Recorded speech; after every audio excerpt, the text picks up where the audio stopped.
Hey, everybody, it's Tony George along with my good buddy Sean Salisbury. We're talking NBA today.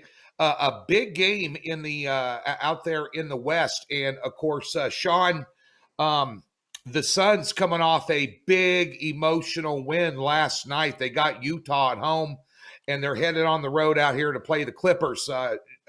Clippers laying five, total 222 and a half.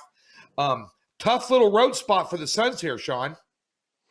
Yeah, it is. Back-to-backs are tough against two of the four best teams in the NBA. Utah is playing out of their mind this year. And just to have to deal with back-to-back games is a very difficult, whether it's at home or not. Back-to-backs are just tough, man. They are. The Suns are one of the more exciting teams in the league, and now you run into a Clippers team that's coming off 133 points a couple nights ago against in the game we had chose, Tony, when we took the over-under in that game as well with Portland. So, I listen. I love this Suns team. A little shout out to my son, who's one of the chefs for the Phoenix Suns. So grateful to him. So give him a thumbs up. But that's not that's not going to encourage me either way when it comes to this choice. I love the excitement. A lot of high flyers. The question is, how fresh will the legs be when you're talking about getting to a number and dealing with a Clippers team that is capable of shutting you down and is scoring a lot of points. Both of them average, I think, Tony, about $1.15 a game. So when you look at those numbers, the question is, how fresh are your legs dealing with a Utah team and then jumping in and dealing with a Clipper team? Yeah, this is an interesting spot here. Obviously the Clippers have owned these guys 15-2 straight up the last 17. Suns 3-10 against the spread the last 13 meetings, 1-8 against the spread the last 9 in LA.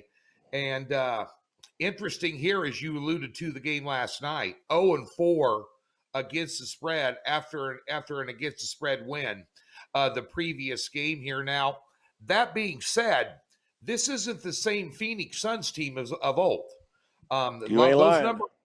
Those numbers date back, and this Phoenix Suns team, I have the over on the win totals this year as one of my best bets in the NBA. I like the depth on this team. Not only the starting five, but I like the depth. And I like the way the coach utilizes his bench, rotates players in. And there's really not a lot of drop-off when the other players come in here. And the Suns, surprisingly, straight up on the road this year, 17-6 on the road. So this isn't, if you come into Phoenix, we're going to beat you up. No, they'll go on the road and they'll give you a ball game too here. But the Clippers, 8-2 straight up and against the spread the last 10, Sean. They're playing great basketball. And the one thing you alluded to, not only is their offense doing solid, they're playing some good defense here. The one thing that concerns me about the Clippers down the road, and doesn't concern me that much tonight, but trading away Lou Williams. He is one of the best 6 men in the league. A lot of point production off the bench for him.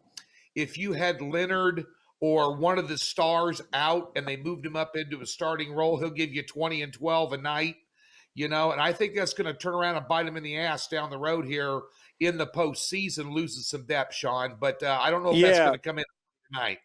Yeah, and Tony made a great point about both these teams. And with back to the Clippers first, with Lou Williams, one of the best sixth man and can start, and that instant offense that in the past, like the Eddie Johnsons or the downtown Freddie Browns, he was capable of giving you instant points. Now here's what I think Ty Lue and that the Clippers and Ty Lue are thinking about as they look to the postseason. They went out and got Rajon Rondo. And the one thing about Rondo, we know, kind of fly during the regular season, but there's something about him that kicks in the postseason. And I know we're a little bit away from that, but that dude elevates. There's something, whether it's leadership, and he's got that mean mugging face. He likes to mean mug the opponent, but his performance matches.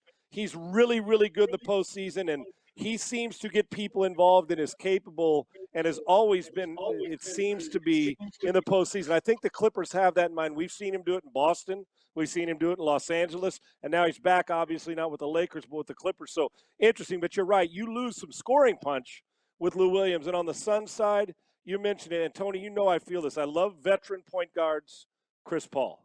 Everywhere Paul goes, they get better, right? And there's a sense of leadership and calm with him.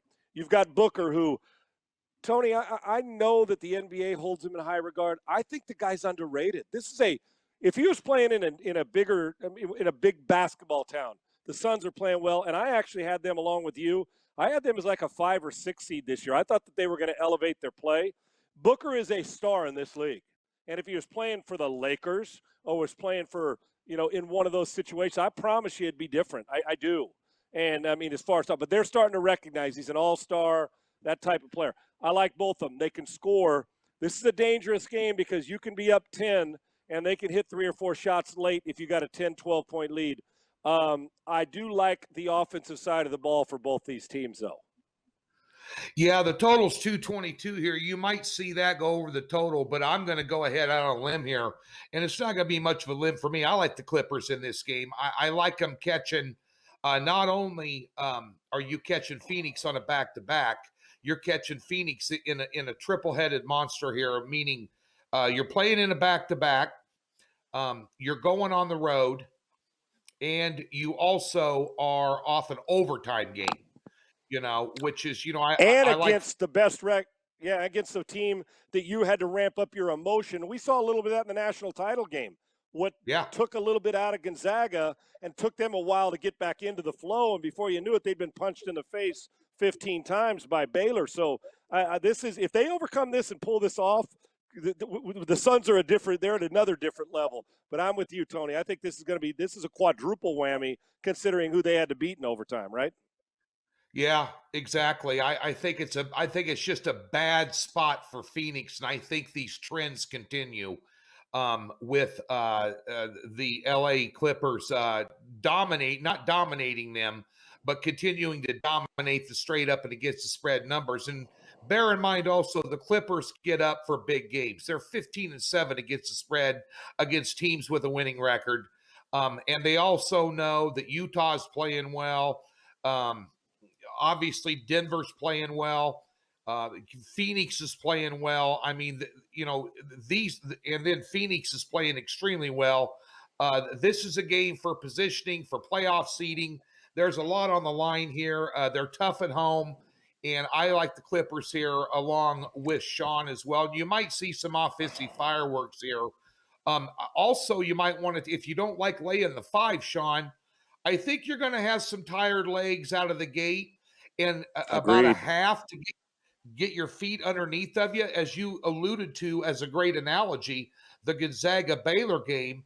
I think that you're going to see the Suns possibly come out here a little lethargic in the first half and maybe cut that down to 2.5 or 3 with the first half line and take the 5 out of the equation. And this might go up to 5.5 by the end of the day, folks. But I think a good betting angle here as well is the first half. On the Clippers, who are rested and lying in wait.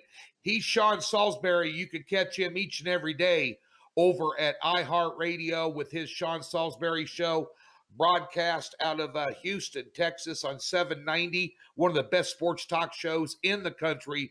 Well worth the tuning in. You can raise the level of that show, Sean, by having me on one of these days to inform all those South Texans down there how it's done out here in Las Vegas. Bring it. Let's go. I'm waiting on you, brother. Okay, we will. Hey, be sure and tune in to Sean and I talking Major League Baseball and his Houston Astros in our other free pick video today. And be sure and check out Doc Sports with the free $60 account we got for any new member. We got a lot of stuff going on, including the Masters and my PGA picks, which have been tearing it up. So be sure and check us out over at DocSports.com. Thanks for tuning in.